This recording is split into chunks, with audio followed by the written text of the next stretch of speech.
PTT BRIC Superbike สุดยอดการแข่งขันรถจักรยานยนต์ทางเรียบที่สานฝันให้นักแข่งไทยก้าวไกลสู่ระดับโลก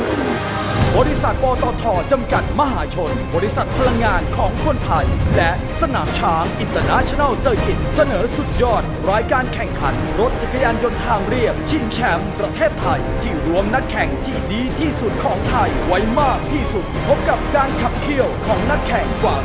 290 ชีวิตทีมแข่งกว่า 120 ทีม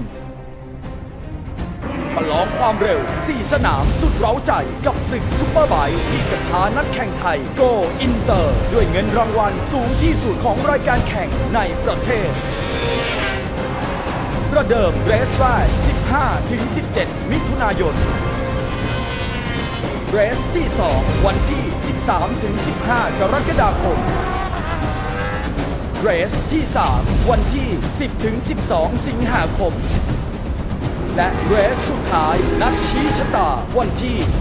17-18 พฤศจิกายนกับการตัดสินแชมป์ออฟเดอะแชมป์ของรายการ PTT BRIC Superbike และพบกับรายการ Support Race จากทาง Honda และ Yamaha ที่มาเพิ่มความมันในรายการอีกด้วย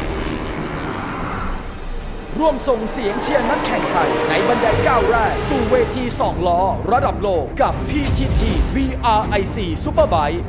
2018 ณ สนามช้าง International Circuit จังหวัดบุรีรัมย์ถ่ายทอดสดทาง True 4U ช่อง 24 หรือติดตามรายละเอียดได้ทาง facebook.com/ช้าง International Circuit